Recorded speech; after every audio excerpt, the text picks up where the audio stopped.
नमस्कार दोस्तों, हम आपके लिए एक ऐसी कहानी लेकर आए हैं जिसे सुनकर और देखकर आपके भी उड़ जाएंगे होश। दोस्तों, दोपहर का वक्त था। हर तरफ भीड़, शोर, सब्जियों के ठेले और खरीदारों की आवाजें गूंज रही थीं। इन्हीं सब के बीच एक सीधी साधी सी दिखने वाली लड़की बैठी थी, कविता।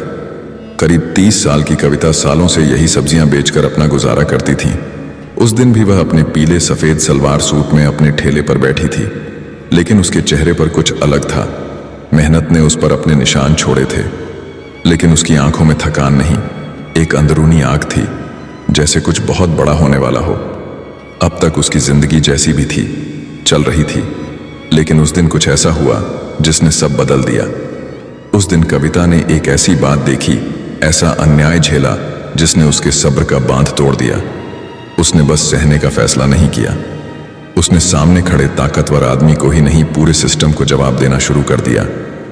यह सिर्फ एक घटना नहीं थी, यह एक शुरुआत थी। कविता ने जो किया उसने बाकी शहर को सोचने पर मजबूर कर दिया। रुकिए, अगर आप अब तक देख रहे हैं तो इसका मतलब है कि आप भी सपनों की कहानी से जुड़े हैं। तो फिर इंतजार किस बात का? अभी सब्सक्राइब कीजिए हमारे चैनल को, क्योंकि यहां मिलती है हिम्मत, हौसला और सच्चाई से भरी कहानियां। हर कहानी, हर वीडियो आपके सपनों को उड़ान देगा। बेल आइकन दबाना मत भूलिए। अगली कहानी शायद आपकी हो। दोस्तों, इस कहानी को आखिर तक जरूर सुनिए, क्योंकि यह सिर्फ इंसाफ की बात नहीं है। ये उस पल की बात है जब कोई आम इंसान तय करता है कि अब बहुत हो गया। अरे ओ लड़की, चुपचाप सब्जियां बेच, पुलिस से पंगा मत लेना। यह था हुकुम सिंह, उसी थाने का सिपाही जो अपने घमंड और दबंगई के लिए जाना जाता था। उसके पीछे खड़ा था सुरेश, उसका साथी, जो हमेशा उसकी हाँ में हाँ मिलाता, चाहे बात सही हो या गलत। कविता ने सुना, मगर उसकी नजरें झुकी नहीं। आज उसके चेहरे पर कोई डर नहीं था, कोई घबराहट नहीं थी, बस आंखों में एक अलग सी आग थी जो धीरे धीरे भड़क रही थी। ये वही पुरानी कहानी थी जब हफ्ते की शुरुआत का मतलब होता था जबरदस्ती वसूली, लेकिन इस बार नतीजा कुछ और होना था। हुकुम सिंह ने अकड़ते हुए कमर पर हाथ रखा और कहा, इस बार RS 250 लगेंगे, ऊपर से दबाव है। साहब ने कहा है। उसका लहजा ऐसा था कि आसपास के बाकी दुकानदार सिर झुका लेते और चुपचाप पैसे थमा देते। ये सब अब आम बात हो गई थी। कविता ने एक नजर अपने ठेले पर डाली, फिर धीरे से पर्स खोला। पूरे दिन की कमाई मुश्किल से 890 ही थे। उसने थोड़ा संकोच से कहा, बाबूजी, पिछले हफ्ते तो RS 180 दिए थे और इस बार तो सब्जियां भी महंगी हैं, कुछ तो रहम करिए। उसकी आवाज में गुजारिश थी, थकी हुई पर विनम्र। लेकिन हुकुम सिंह का पारा चढ़ चुका था। बहुत ज्यादा बोलने लगी है तू। वो गुस्से में ठेले की तरफ बढ़ा और जोर से धक्का दे मारा। ठेला डगमगाया, धनिया पत्तियां सड़क पर बिखर गईं, हरी मिर्चें चारों तरफ फैल गईं और टमाटर लुढ़कते हुए दूर तक चले गए। कुछ सब्जियां तो भीड़ के पैरों तले कुचल भी गई। कविता के दिल में जो दर्द सालों से दबा था वह अब अंदर नहीं रह सका, लेकिन इस बार वह टूटी नहीं, झुकी नहीं। उसने सिर उठाया। उसकी आंखों में अब चुप्पी नहीं थी, वो आग थी जो साफ दिखाई दे रही थी। कविता ने जैसे ही अपनी पुरानी घिसी हुई चप्पल उतारी, उसके भीतर कुछ टूट गया या शायद कुछ जाग गया। अचानक उसने दोनों हाथों से हुकुम सिंह की वर्दी का कॉलर पकड़ लिया और गुस्से में उसे जोर से पीछे धक्का दिया। गुस्से से कांपती हुई बोली, यह सड़क हमारी है बाबूजी, तुम्हारी बपौती नहीं। और फिर एक जोरदार थप्पड़, इतनी तेज आवाज थी कि पूरी मंडी सन रह गई। भीड़ चौंक कर पीछे हट गई। सबकी आंखों के सामने हुकुम सिंह लड़खड़ाकर नीचे गिरा। उसके गाल पर उंगलियों के लाल निशान उभर आए और नाक से खून बहने लगा। उसके पीछे खड़ा सुरेश अभी भी कुछ समझ नहीं पाया आया था। उसने लाठी उठाई थी कि कविता का घुटना सीधे उसकी छाती में लगा। सुरेश दर्द से चीखता हुआ पीछे हट गया। अब कविता की आवाज गूंज रही थी। वो चुप नहीं थी। मेरे पति को तुमने मारा था 3 साल पहले, आज मेरी बारी है। आओ देखती हूं अब तुम क्या करोगे। वो बात जो सालों से उसके दिल में दबी थी आज जुबान पर आ चुकी थी। 3 साल पहले उसका पति अर्जुन एक मेहनती ऑटो ड्राइवर था, ईमानदार, सीधा साधा इंसान।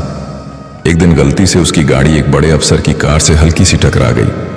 अफसर को कुछ नहीं हुआ, लेकिन पुलिस ने अर्जुन को पकड़कर थाने में बंद कर दिया।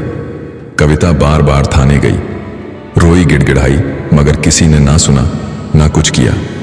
5 दिन बाद एक सुबह उसका पति मृत मिला। पोस्टमार्टम में लिखा था आत्महत्या, लेकिन कविता जानती थी यह झूठ है। उसने उन पुलिस वालों की आंखों में वो बैरनी देखी थी जिसने उसके पति की जान ले ली। उसके 2 छोटे बच्चे थे, मोनू और पायल। कविता ने सब कुछ सहा, बस इसलिए कि बच्चों को पाल सके।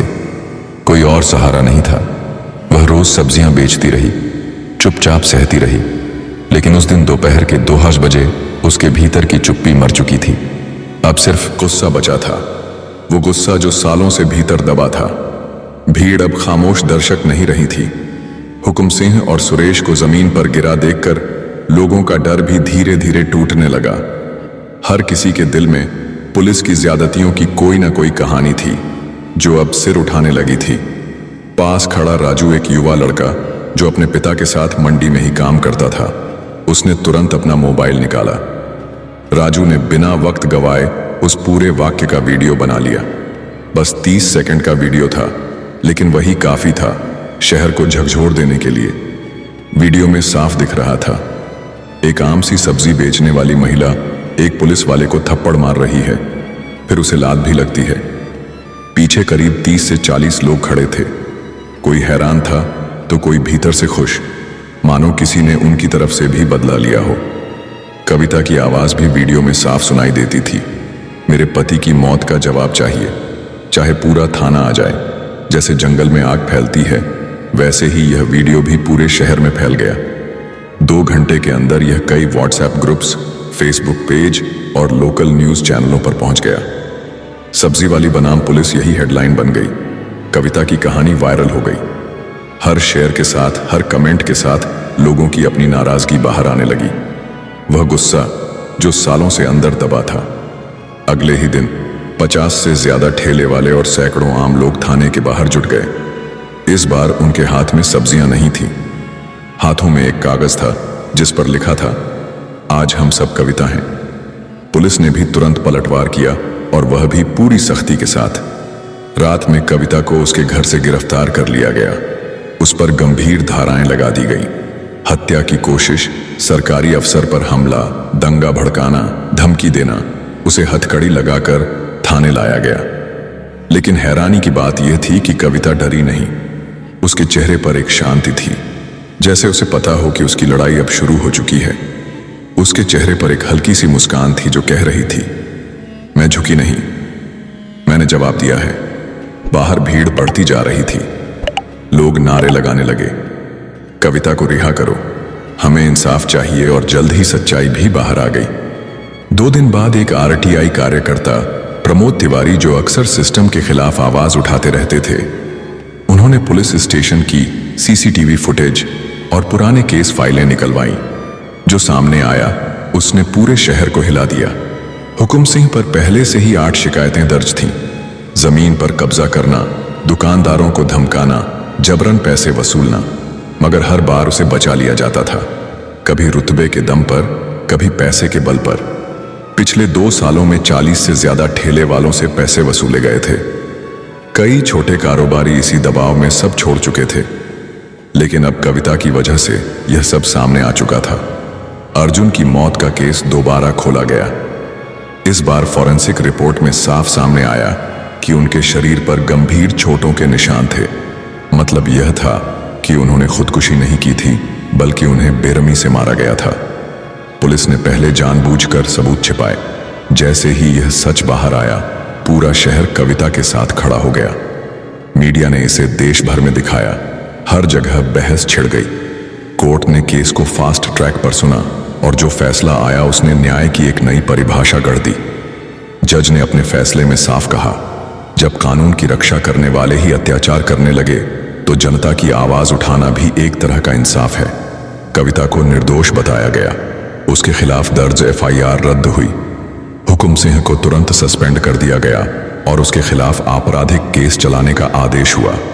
वहीं सुरेश को एक दूरदराज गांव में भेज दिया गया, जहां वह किसी को परेशान ना कर सके। आज कविता कहां है? वह अब भी उसी मंडी में ठेला लगाती है, लेकिन अब अकेली नहीं। हर गुरुवार उसके पास 3 और विधवा महिलाएं बैठती हैं। जिन्होंने भी सिस्टम का दर्द झेला है। कविता की हिम्मत ने उन्हें भी बोलने की ताकत दी। एक बूढ़ा फेरी वाला भी वहीं बैठता है जिसकी दुकान पुलिस ने जबरन हटा दी थी। और राजू, वो नौजवान जिसने कविता का वीडियो बनाया था, आज अपनी छोटी सी डिजिटल एजेंसी चलाता है। वह कविता और जैसे अन्य स्ट्रीट वेंडरों की कहानियां मुफ्त में प्रमोट करता है ताकि लोगों को जागरूक किया जा सके। अब उस ठेले पर सिर्फ सब्जियां नहीं बिकती, वहां सम्मान मिलता है। वहां एक छोटा बोर्ड भी लगा है, ये ठेला सिर्फ दुकान नहीं, ये इंसाफ की महक है। कविता आज सिर्फ एक नाम नहीं है, वह एक मिसाल बन गई है। एक आम इंसान की हिम्मत का प्रतीक जो सच्चाई के लिए खड़ा हुआ और सिस्टम को झुका दिया। यह कहानी हमें सिखाती है कि ताकत बंदूक या वर्दी में नहीं, बल्कि सच्चाई, हिम्मत और एकता में होती है। कविता ने साबित किया कि एक अकेली आवाज भी अंधेरे में रोशनी बन सकती है। मीना, कविता की असली नाम अब सिर्फ कोई औरत नहीं, वह एक उम्मीद है। हर उस इंसान के लिए जिसे लगा था कि वह अकेला है। आज जब वह ठेले पर बैठती है, लोग सब्जी नहीं इज्जत खरीदते हैं। उसकी लड़ाई ने मंडी की मिट्टी को आवाज दे दी है। और यह कहानी यही खत्म नहीं होती, क्योंकि जब तक जुल्म जिंदा है, कविता जैसी कहानियां भी जन्म लेती रहेंगी। अगर आपको यह कहानी अच्छी लगी हो तो हमारे चैनल को सब्सक्राइब करें, वीडियो को लाइक करें, ताकि ऐसी और भी सच्ची कहानियां हम आप तक पहुंचाते रहें। यदि ऐसी ही हमारी वीडियो को देखते रहेंगे और आगे बढ़ते रहेंगे तो हमारा भी हौसला बढ़ता रहेगा। मिलते हैं नेक्स्ट वीडियो में, तब तक के लिए जय हिंद, जय हिंद।